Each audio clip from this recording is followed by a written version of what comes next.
വാർത്തകൾ വിശദമായി. ഒരു റാങ്ക് ഒരു പെൻഷൻ പദ്ധതി നടപ്പാക്കാത്തതിൽ പ്രതിഷേധിച്ച് ദില്ലി ജന്തർ മന്ദിറിൽ സമരം നടത്തുകയായിരുന്ന വിമുക്ത ഭടൻ ആത്മഹത്യ ചെയ്തു. ഹരിയാന സ്വദേശി രാംകിഷനാണ് പ്രതിരോധ മന്ത്രി മനോഹർ പരീക്കറിന്റെ വസതിക്ക് സമീപം വെച്ച് വിഷം കഴിച്ച് മരിച്ചത്. വിമുക്ത ഭടന്റെ കുടുംബാംഗങ്ങളെ കാണാനെത്തിയ കോൺഗ്രസ് ഉപാധ്യക്ഷൻ രാഹുൽ ഗാന്ധിയെ 2 തവണ പോലീസ് കസ്റ്റഡിയിലെടുത്തു. ദില്ലി മുഖ്യമന്ത്രി അരവിന്ദ് കെജ്രിവാൾ, ഉപമുഖ്യമന്ത്രി മനീഷ് സിസോദിയ എന്നിവരെയും പോലീസ് തടഞ്ഞു. ഒരു റാങ്ക് ഒരു പെൻഷൻ പദ്ധതി നടപ്പാക്കണമെന്നാവശ്യപ്പെട്ട് 1.5 വർഷത്തിലധികമായി ദില്ലി ജന്തർ മന്ദിറിൽ വിമുക്ത ഭടന്മാർ സമരത്തിലാണ്. അതിനിടെ ആവശ്യങ്ങൾ ഉൾപ്പെടുന്ന നിവേദനവുമായി ഹരിയാന സ്വദേശി രാംകിഷൻ ഗ്രേവാൾ പ്രതിരോധ മന്ത്രി മനോഹർ പരീക്കറിനെ കാണാൻ അദ്ദേഹത്തിന്റെ വസതിയിലെത്തി. എന്നാൽ മന്ത്രിയുമായി കൂടിക്കാഴ്ചയ്ക്ക് അവസരം ലഭിച്ചില്ല.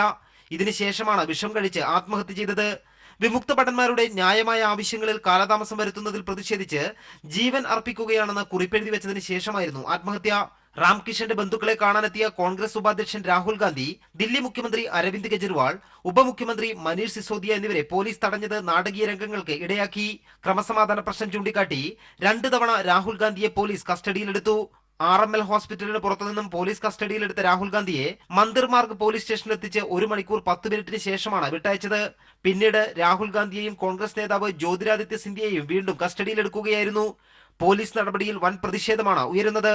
ഒരു റാങ്ക് ഒരു പെൻഷൻ പദ്ധതി നടപ്പാക്കിയതാണ് കേന്ദ്ര സർക്കാരിന്റെ ഏറ്റവും വലിയ നേട്ടമെന്ന് പ്രധാനമന്ത്രി നരേന്ദ്രമോദി പ്രഖ്യാപിച്ച് 2 ദിവസം പിന്നിടുന്നതിനിടെയാണ് ഇതേ വിഷയത്തിൽ ഒരു വിമുക്ത ഭടൻ ജീവത്യാഗം ചെയ്തിരിക്കുന്നത്. ഇത് കേന്ദ്ര സർക്കാരിനെ പ്രതിക്കൂട്ടിലാക്കുന്നു എന്ന് മാത്രമല്ല, ഈ സംഭവം വിശദീകരിക്കാൻ കേന്ദ്ര സർക്കാർ ഏറെ പാടുപെടുകയും ചെയ്യും. ദില്ലി ജന്തർ മന്ദിറിൽ നിന്നും എം സന്തോഷ്. മലപ്പുറത്ത് സ്ഫോടന സ്ഥലത്ത് നിന്ന് കണ്ടെത്തിയ പെൻഡ്രൈവിൽ പ്രധാനമന്ത്രിയെ വധിക്കുമെന്ന് ഭീഷണി. പെൻഡ്രൈവിന്റെ പാർലമെന്റിന്റെ ചിത്രങ്ങൾ ഉണ്ടെന്ന് പരിശോധനയിൽ കണ്ടെത്തി. സ്ഫോടനം മുന്നറിയിപ്പിന്റെ സൂചനയെന്ന് പോലീസ്. NIAയും തമിഴ്നാട് ക്യൂ ബ്രാഞ്ചും മലപ്പുറത്തെത്തി.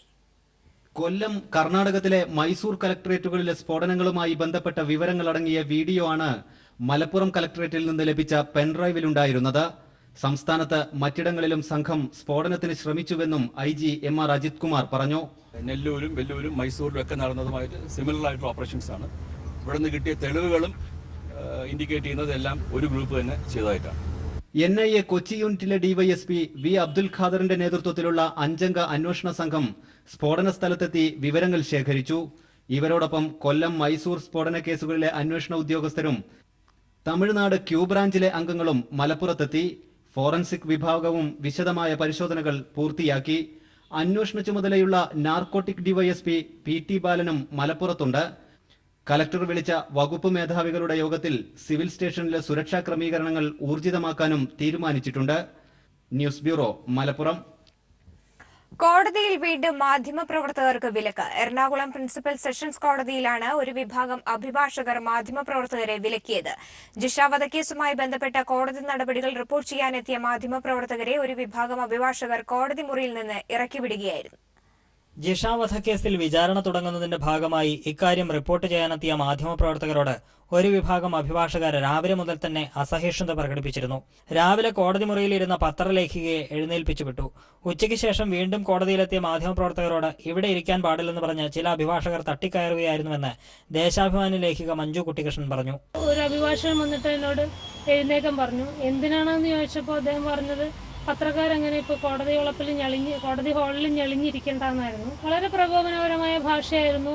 കോടതി നിന്റെ നന്ദയുടെ വകയല്ല എന്നുള്ള അതേ പ്രയോഗം തന്നെയാണ് അവർ നടത്തിയത്. നിങ്ങളുടെ തറവാട്ട് സ്വത്തല്ല കോടതി എന്ന് തന്നെയാണ് പറഞ്ഞത്. പിന്നീട് സ്ഥലത്തെത്തിയ ശിരസ്തദാർ പ്രശ്നം വഷളാകാതിരിക്കാൻ മാധ്യമപ്രവർത്തകർ കോടതിയിൽ നിന്ന് പുറത്തിറങ്ങണമെന്ന് ആവശ്യപ്പെട്ടതിനെ തുടർന്ന് എല്ലാവരും പുറത്തിറങ്ങി. ഇതിനിടെ ജഡ്ജിയെ കണ്ട് പരാതി പറയാൻ ശ്രമിച്ച മാധ്യമപ്രവർത്തകരെയും അഭിഭാഷകരിൽ ചിലർ തടഞ്ഞു. ജിഷ വധക്കേസിൽ വിചാരണ 1 മാസത്തേക്ക് നീട്ടിവെക്കണമെന്ന പ്രതി അമീറുൽ ഇസ്ലാമിന്റെ അഭിഭാഷകൻ BA ആളൂരിന്റെ വാദവും കേസിൽ തുടരന്വേഷണം ആവശ്യപ്പെട്ടുള്ള ഹർജിക്കാരന്റെ വാദവുമാണ് ഉച്ചയ്ക്ക് മുൻപ് നടന്നത്. ഉച്ചയ്ക്ക് ശേഷം പ്രോസിക്യൂഷൻ വാദം തുടങ്ങാനിരിക്കെയാണ് മാധ്യമപ്രവർത്തകരെ കോടതിയിൽ നിന്നും ഇറക്കിവിട്ടത്. ഈ സമയം കോടതി നടപടികൾ അല്പനേരത്തേക്ക് തടസ്സപ്പെട്ടു. പിന്നീട് നടപടികൾ പുനരാരംഭിച്ചെങ്കിലും മാധ്യമപ്രവർത്തകർക്ക് കോടതിയിൽ കയറി റിപ്പോർട്ട് ചെയ്യാൻ കഴിഞ്ഞില്ല. News bureau, Kochi. മലപ്പുറം കളക്ടറേറ്റിലുണ്ടായ സ്ഫോടനത്തെ സർക്കാർ അതീവ ഗൌരവമായി കാണുന്നതായി മുഖ്യമന്ത്രി പിണറായി വിജയൻ. ബേസ് മൂവ്മെന്റ് എന്നെഴുതിയ കാർഡ്ബോർഡ് പെട്ടി കണ്ടെത്തിയത് സൂചനയാണോ തെറ്റിദ്ധരിപ്പിക്കാനുള്ള ശ്രമമാണോ എന്നത് അന്വേഷിച്ച് കണ്ടെത്തുമെന്നും മുഖ്യമന്ത്രി വ്യക്തമാക്കി. മലപ്പുറത്തെ സമാധാനം തകർക്കാനുള്ള ശ്രമമാണിതെന്ന് പ്രതിപക്ഷം ചൂണ്ടിക്കാട്ടി. സർക്കാർ വിഷയത്തെ ലാഘവത്തോടെ കാണുന്നുവെന്ന് ആരോപിച്ച് O രാജഗോപാൽ സഭയിൽ നിന്നും ഇറങ്ങിപ്പോയി. മലപ്പുറം കളക്ടറേറ്റിലുണ്ടായ സ്ഫോടനം ജനങ്ങളെ ആശങ്കയിലാഴ്ത്തുന്നു എന്ന് ചൂണ്ടിക്കാട്ടിയാണ് പ്രതിപക്ഷം വിഷയം സഭയിൽ ഉന്നയിച്ചത്. ഒറ്റപ്പെട്ടതാണെങ്കിലും മലപ്പുറം കളക്ടറേറ്റ് സ്ഫോടനത്തെ അതീവ ഗൌരവമായി കാണുന്നതായി മുഖ്യമന്ത്രി പിണറായി വിജയൻ പറഞ്ഞു. ബേസ് മൂവ്മെന്റ് എന്നെഴുതിയ കാർഡ്ബോർഡ് പെട്ടി കണ്ടെത്തിയത് സൂചനയാണോ തെറ്റിദ്ധരിപ്പിക്കാനുള്ള ശ്രമമാണോ എന്നത് അന്വേഷിച്ച് കണ്ടെത്തുമെന്നും മുഖ്യമന്ത്രി സഭയിൽ വ്യക്തമാക്കി. നാർക്കോട്ടിക് സെൽ ഡിവൈഎസ്പി PT ബാലനാണ് അന്വേഷണ ചുമതല. സ്ഫോടക വസ്തു നിയമം 3A പ്രകാരമാണ് കേസെടുത്തിട്ടുള്ളതെന്നും മുഖ്യമന്ത്രി വ്യക്തമാക്കി. സർ, ഇതുപോലുള്ള ഒറ്റപ്പെട്ട ചില സംഭവങ്ങൾ നമ്മുടെ സംസ്ഥാനത്ത് ഉണ്ടാകുന്നത് ഗൗരവമായിട്ട് തന്നെയാണ് എടുക്കുന്നത്. ഇത് ആരാണ് പിന്നിൽ, ഏത് കൂട്ടരാണ് എന്നെല്ലാം കണ്ടെത്തേണ്ടതായിട്ടുണ്ട്.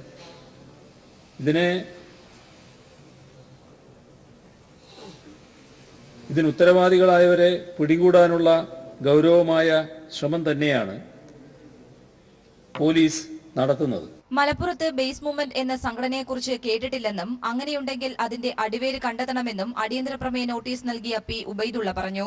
കേരളം ഭീകരവാദികളുടെ താവളമായി മാറുന്നുവെന്ന് പ്രചരിപ്പിക്കാനുള്ള ശ്രമം നടക്കുന്നതായി പ്രതിപക്ഷം ആരോപിച്ചു. ഏതെങ്കിലും ഒരു വിഭാഗത്തെ മാത്രം കുറ്റപ്പെടുത്തുന്നതിനോട് യോജിക്കുന്നില്ലെന്നും ഇവയെ ഒറ്റക്കെട്ടായി നേരിടണമെന്നും പ്രതിപക്ഷ നേതാവ് രമേശ് ചെന്നിത്തല ആവശ്യപ്പെട്ടു. സർ, ഇത് ഏതെങ്കിലും ഒരു ജനവിഭാഗത്തെ മാത്രം കുറ്റപ്പെടുത്തുന്ന നടപടികളോട് നമുക്കാർക്കും യോജിക്കാൻ കഴിയുന്നതല്ല. ഇത് ക്രൈമാണ്. ക്രൈമിനെ ക്രൈമായി നമുക്ക് കാണാൻ കഴിയണം. ചില ഛിദ്രശക്തികൾ അക്രമങ്ങൾ നടത്തുകയും അത് മറ്റാരുടെയെങ്കിലും തലയിൽ കെട്ടിവെക്കാൻ ശ്രമിക്കുകയും ചെയ്യുന്നതും നമ്മുടെ രാജ്യത്ത് ഇന്ന് നടന്നുകൊണ്ടിരിക്കുന്ന ഒരു കാര്യമാണ് സർ. മുഖ്യമന്ത്രിയുടെ മറുപടിയുടെ അടിസ്ഥാനത്തിൽ അടിയന്തര പ്രമേയത്തിന് അനുമതി നിഷേധിച്ചു. സർക്കാർ നിലപാട് കണക്കിലെടുത്ത് പ്രതിപക്ഷം സഭയിൽ തുടർന്നു. എന്നാൽ വിഷയം സർക്കാർ ലാഘവമായി കാണുന്നുവെന്നാരോപിച്ച് O. രാജഗോപാൽ സഭയിൽ നിന്നും ഇറങ്ങിപ്പോയി. നിയമസഭയിൽ നിന്നും S. ഷീജ. ഭർത്താവിന്റെ കൂട്ടുകാരാൽ കൂട്ടബലാത്സംഗം ചെയ്യപ്പെട്ട ഒരു സ്ത്രീയെക്കുറിച്ചുള്ള ചലച്ചിത്ര താരം ഭാഗ്യലക്ഷ്മിയുടെ ഫേസ്ബുക്ക് പോസ്റ്റ് ചർച്ചയാകുന്നു. യുവതി അനുഭവിച്ച ക്രൂരമായ കൂട്ടബലാത്സംഗത്തിന്റെയും അതിനുശേഷം പോലീസിന്റെ ഭാഗത്തുനിന്നുണ്ടായ അവഗണനയുടെയും ഞെട്ടിക്കുന്ന കഥകളാണ് ഭാഗ്യലക്ഷ്മി ഫേസ്ബുക്കിലൂടെ വെളിപ്പെടുത്തിയിരിക്കുന്നത്. പ്രതികളിൽ ഒരു രാഷ്ട്രീയ പാർട്ടിയിലെ ഉന്നതനുണ്ടെന്നും വെളിപ്പെടുത്തലുണ്ട്. സംഭവത്തിൽ മുഖ്യമന്ത്രിയുടെ മീഡിയ സെൽ വിശദീകരണം തേടി.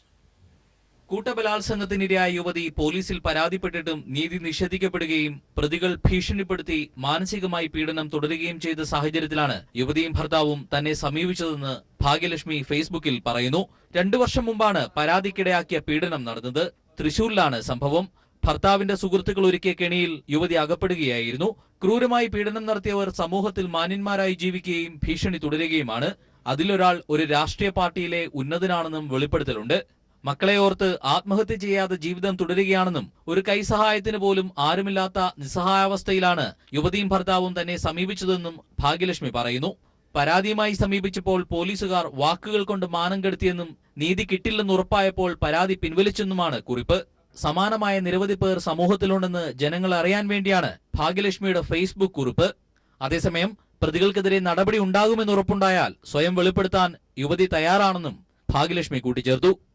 News desk.